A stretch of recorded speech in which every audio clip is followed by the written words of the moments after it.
Hello, ladies and gentlemen. I hope you're all having a great and wonderful day. Well, it seems that the Biden administration was a lot more cancerous, a lot more biased, and a lot more dangerous to anybody on the right than we have ever imagined. Because apparently they went after Catholics in a greater number than people than even the Biden administration even claimed that they were doing.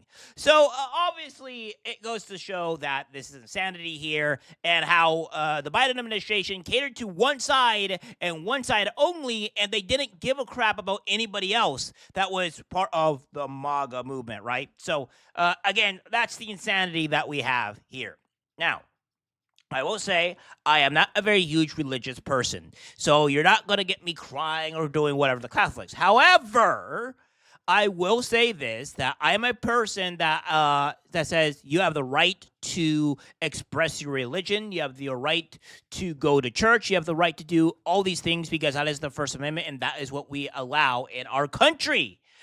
So again, if I see any side, the Republican or Democrat, going after a certain religious group, we're going to have some problems here. Yeah, we're going to have some very big issues. And unfortunately for our country, as of current, a certain side does not like Catholics or Christians very much. We're deemed as evil. So without further ado, let's get directly into this. It says the extent of FBI's targeting of radical traditionalist Catholics greater than Biden officials claim, GOP Senator reveals.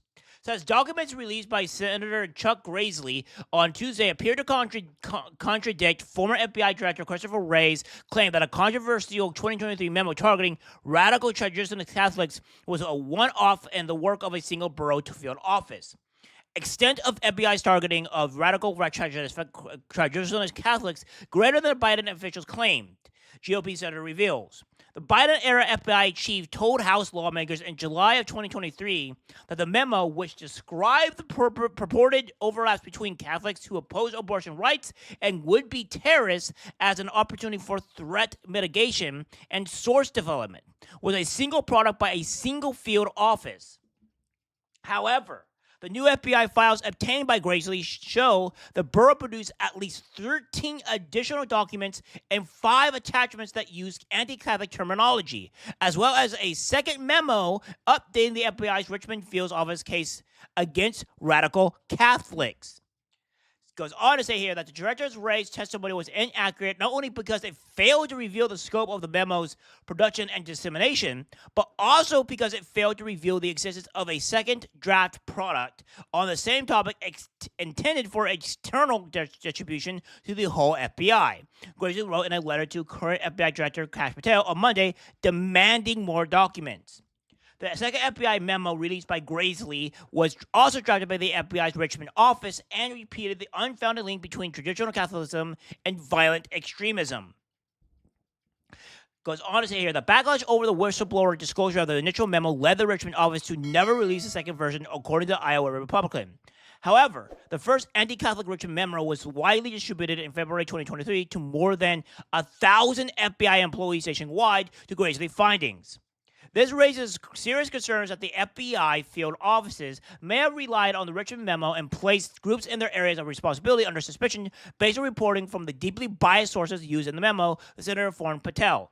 So essentially what we have here is that there was a very, very biased and anti-Catholic memo that was given to 1,000 plus FBI agents, and they were using this memo to go after and discriminate against Catholics, which is completely insane in every regard, in every single regard.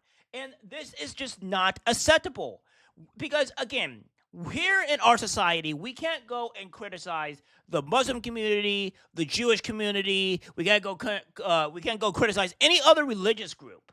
But here in America, Catholics and Christians, they're right for the takings. You can just go criticize them. You could jail them. You discriminate against them. It's completely okay. But all the other ones, especially the Muslim communities, you can't go and criticize or even want to blasphemize them for anything. So that's what we have. Now, we can either, in the society, in our country, criticize both religions or all religions because, that's our freedom of speech. That's what we should be allowed to do.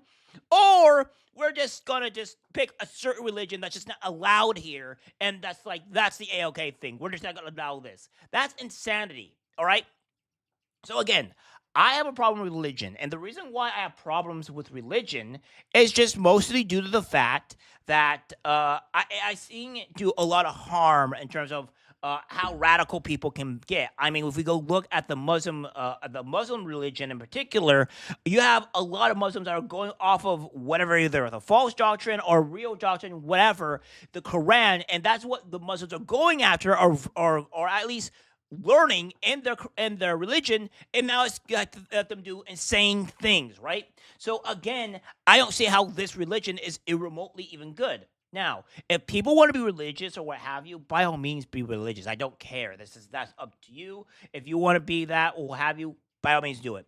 I'm not saying you're a bad person for doing a said religion or practicing a said religion or what have you, have faith or whatever. I don't care. What I am saying is though is that I just can't get behind religion because of because all the negative things they have done and contributed into their lives. I mean, well, for example, religions didn't want necessarily gay people to be married in their church. Now, okay, I'm against that. I think gay people should be able to be married in the church or what have you. I don't think, in my opinion, I don't think God would want to discriminate against those people whatsoever. It's just they just are not allowed, which is kind of crazy. However, I can understand some of the points to what we have currently with the gay community or what's been perpetrated by saying, "Oh, we only want to be by our, we only just want respect and be free and do what we want," and they push it way too far. So I can see why this would not want to be one of the things to be allowed. But again, this is just my take on this, right? It says, additionally, the new documents reveal that Richmond FBI officials worked with the borough's field offices in Louisville, Portland, and Milwaukee as they drafted the memo, further belying Ray's testimony. So it's bad when you have Milwaukee and Portland listed here, and because the Milwaukee and Portland are one of the most very far left places in this country. I mean, you're not going to get very much more far left than that. I mean, you're going to have California, which I think is one of the top ones, and then New York. But outside of that, Portland and Milwaukee is pretty high up there. So this just shows on how bad this memo really is. Goes on to say here, Graysley and numerous conservatives and Catholics have criticized the FBI for largely relying on the far-left Southern poverty laws such as hate group classifications when putting together the memo. I continue to investigate the Richmond memo and the culture at the FBI that allowed it to be produced and approved, the Senator informed Patel. So we're going to see on how much the FBI is going to be going after this memo and how many more people are going to be perpetrated for it. I think once they find out what's going fully on into this memo, and what they're doing here exactly, I think that anybody who drafted this memo, this anti-Catholic memo, and gave it to the FBI and put it for discrimination, I think all these people should be jailed for discrimination for against religious type people. That's what I believe, because we cannot allow this type of discrimination to go forth. Have a anti whatever memo and be distributed across the FBI, and then the FBI go after certain groups of people. That's asinine to me. That is insanity here. I wouldn't allow it for the actual Muslim people or their religion. I wouldn't allow it for the Jewish religion. I wouldn't allow it for any religion. And the fact that it's happening to Catholics and Christians is just another insanity here. That what is pretty much the whole memo with the far left, and that's just the way it is. Now, again, this is the insanity, and this just goes to show on how bad, how biased, and how corrupt that the Biden administration really was. It's like when he had his fist holding up in the air with the red lights in the background, he was really meaning it. He was not joking. He was really discriminating against people anybody that was be labeled other than the MAGA movement, or if there were Catholics or whatever. And this is the reason why these people need to be arrested. Biden is just not a good person. Despite him getting prostate cancer and what actually got him, I honestly think that this is karma for what he did to the American people. The type of laws and everything that he broke is asinine to me. And this is just pure karma. However, this does not mean that we should justify the fact that the Democratic Party not only lied to the American people, but abused an old man in the same process. We can say that Biden was a bad person and he wasn't good, but at the same time, also saying that the Democrats and the far left should not abuse an old man and lie to the American people. We not like a certain person and also agree that other group of people did bad to this person as well. So again, this is just kind of the insanity here, and it is crazy on how bad the Biden administration was under his rule, and it's just so nice that we're just not dealing with this discrimination and this chaos any longer. All right, guys, that's it for the video. Let's guys share. As always, take care, my friends.